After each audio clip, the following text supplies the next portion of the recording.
Meu nome é Aline Piologro.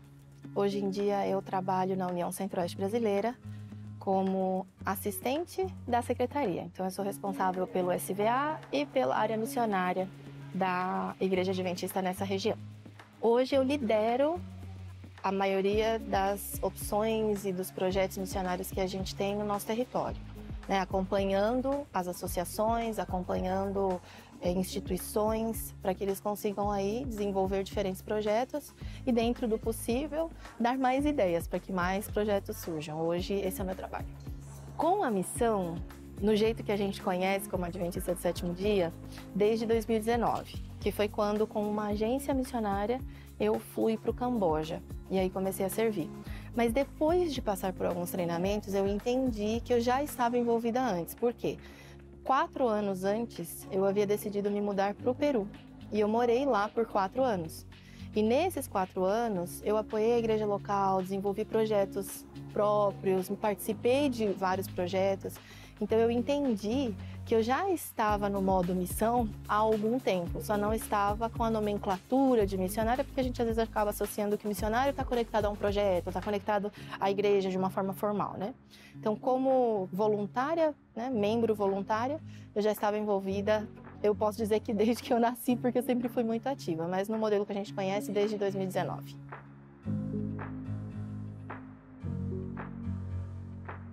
Lá no Camboja, eu tive a oportunidade de viver algumas experiências. Só que eu gosto de contar essas experiências porque muitas vezes as experiências que a gente ouve são experiências de grandes milagres, né?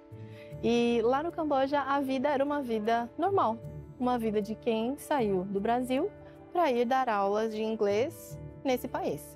Então, por lá, eu tinha o dia a dia com os meus alunos, visitava, passava tempo com eles. Às vezes, quando a gente fazia alguma saída com a escola, estava ali com eles, brincando, nos divertindo. E o mais legal dessa oportunidade era passar tempo com os alunos.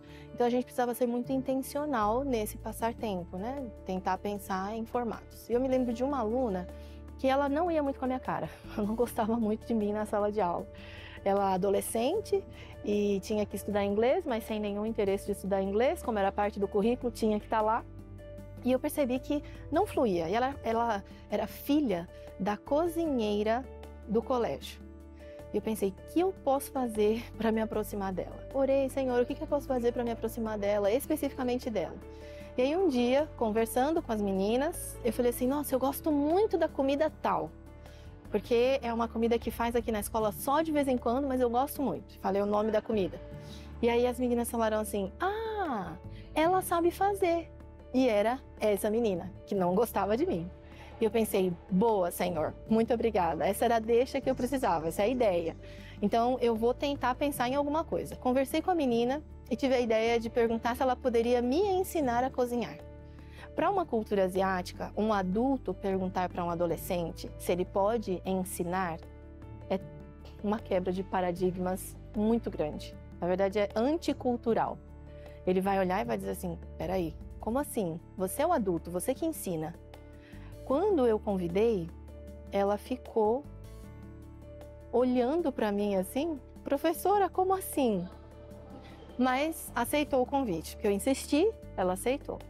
Então, marquei o horário com ela, combinei, olha, lá em casa eu vou comprar todos os ingredientes, você pode trazer a sua irmã e a gente vai cozinhar ali juntas. No dia ela chegou, veio sozinha, eu falei, a sua irmã não quis vir. Beleza, chegou em casa, coloquei todos os ingredientes, ela colocou tudo no chão e começou a cortar. E eu já comecei ali, realmente tenho muito para aprender com essa menina.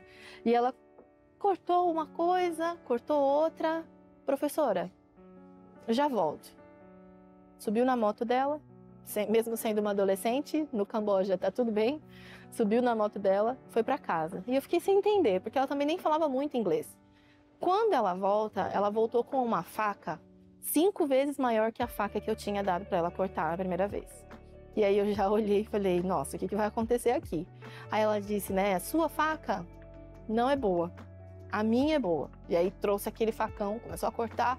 E eu ali assustada, com uma menina adolescente com aquela faca gigante. Falei, vai dar desastre. Mas não, super habilidosa, cortou tudo. Enquanto ela ia preparando o prato dela, eu perguntei, posso fazer um arroz no estilo brasileiro? Porque no Camboja eles fazem o arroz no estilo asiático. Água, arroz, sem sal, sem temperos. E ela falou, pode. E eu fiz, quando ela me viu colocando alho no arroz, ficou toda confusa, o que ela está fazendo? E a gente terminou de cozinhar juntas, colocamos à mesa, ela serviu um pouquinho de arroz, eu servi um pouquinho da comida que ela fez. Começamos a comer, oramos, começamos a comer, perguntei o nome da comida de novo para anotar direitinho, que eu queria anotar num caderninho. E aí, a hora que ela deu uma colherada no arroz, ela olhou para mim e falou assim, professora, que delícia. E eu sorri, porque antes disso, o nosso relacionamento estava ali focado em cortar, colocar, cozinhar, uma perguntinha ou outra, porque ela ficava tímida com o inglês. Mas quando ela comeu esse sabor, sentiu esse sabor diferente, ela percebeu que poderia haver uma conexão entre nós. E isso dá para ver no olhar dela. E daquele dia em diante, a nossa relação mudou completamente. Então, muitas vezes, a gente fica atrás ou num sonho de que a experiência em outros países ou a experiência missionária dentro do nosso próprio país precisa ser algo maravilhoso, grandioso, que todo mundo vai falar uau. Mas às vezes, e eu digo na verdade que esse é o nosso chamado, né? Nosso chamado é conectar coração com coração. E muitas vezes a única coisa que a gente vai fazer durante uma atividade missionária é amizade. E essa é a nossa parte. Porque convencer e converter, a gente já sabe que é a parte do Espírito Santo. Então, para mim foram momentos marcantes pela oportunidade de poder construir relacionamentos. A missão é isso, construir pontes de coração para coração. É permitir que as pessoas entendam o amor através de nós. Deus é amor. Mas muitas vezes elas nunca experimentaram nada desse amor. Então a missão é amar as pessoas de forma ativa. Eu vou, me desenvolvo, aprendo, me preparo, mas sempre de forma ativa, para que elas possam entender um pouquinho do que Deus, do que Jesus tem para oferecer para elas. E aí, Ele faz a parte dele, né? Porque a nossa é só conectar coração com coração. Em um dos mais extraordinários textos do Novo Testamento sobre a experiência de seguir o Mestre Jesus, nos encontramos aqui no Evangelho de João. Poucas horas antes de ser preso e morto, Jesus Cristo afirmou aos seus discípulos: um novo mandamento lhes dou. Amem-se uns aos outros como eu os amei. Vocês devem amar-se uns aos outros. Com isso, todos saberão que vocês são meus discípulos, se vocês se amarem uns aos outros.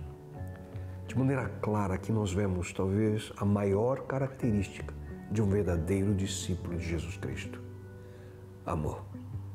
Esse amor ele provém inicialmente de um profundo relacionamento com Deus, mas não pode ficar apenas no âmbito pessoal. Esse amor ele precisa ser compartilhado com outras pessoas.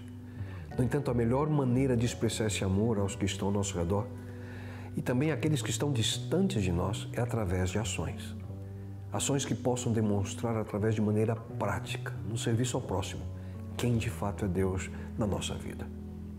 Entre tantas outras iniciativas no intuito de fazer discípulos ao redor do mundo, a Igreja Adventista também mantém oportunidades àqueles que ainda estão ali no período escolar, mas que também desejam servir. Pessoas que sentem o desejo de manifestar de maneira concreta amor àqueles que tanto necessitam. Em outras palavras, sendo assim também o verdadeiro discípulo do Mestre. O programa de estudantes missionários na Igreja Adventista teve o seu início de maneira informal na sala de estar do Dr. William Lovelace, na década de 50. Ele era pastor da Igreja Adventista de Tacoma Park, Lago Church, no estado de Maryland, nos Estados Unidos. Alguns líderes estudantis das atividades religiosas ali do campus do Columbia Union College estavam buscando ali maneiras de transformar a experiência missionária em algo real para eles. Até aquele momento, os missionários, que já eram um número considerável, eram apenas pessoas de uma idade mais avançada. Mas essa nova ideia de enviar estudantes como missionários para outras partes do mundo teve um impacto extraordinário entre aqueles alunos e foi rapidamente aceita e apoiada. O primeiro estudante missionário, Marlin Mathiathan, ele serviu durante o verão de 1959 no México. Primariamente, ele ajudou pastores locais a evangelizar uma área remota do país. Mas ao voltar, ele trouxe consigo histórias e experiências marcantes dessa sua viagem, que rapidamente chamou a atenção e levantou o desejo em outros alunos que também tomaram a decisão de participar da missão servindo em outras partes do mundo. Geralmente, os estudantes que queiram servir como missionários dedicam um ano da sua vida integralmente ao avanço do reino de Deus em alguma parte do mundo que necessite diretamente de ajuda. Como praxe, o estudante ele assume os gastos de viagem e a instituição que o recebe concede ao aluno um pequeno estipêndio mensal para cobrir as suas necessidades básicas de moradia e também de alimentação. Um estudante missionário tem a oportunidade de transformar o coração daqueles que ele entra em contato. E, sem dúvida alguma, alguém sempre é impactado com esse tipo de iniciativa. Ao dedicar um ano da sua vida para Deus, sonhos sempre se transformam em realidade. Muitas vezes, o resultado é visto na construção de uma nova igreja, ou quem sabe no auxílio a uma comunidade carente, ou no sorriso daqueles que são tocados pelo estudante missionário. Mas com certeza, um dos grandes beneficiados é o próprio estudante. História após história confirma que aqueles que servem dessa forma nunca mais retornam como a mesma pessoa. A paixão por outros e o desejo de servir na missão de Deus tem o poder de mudar por completo a vida desses estudantes que, de maneira tão altruísta, decidem viver a real experiência de ser e fazer discípulos entre aqueles que ainda não conhecem Jesus Cristo. Se você deseja ter maiores informações sobre como servir ao Senhor em sua missão como estudante missionário, entre em contato conosco para obter maiores informações sobre como você também poderá fazer discípulos para Cristo em outras partes do mundo. E então, malas prontas? Que tal dedicar algumas semanas ou até mesmo um ano da sua vida ao Mestre Jesus?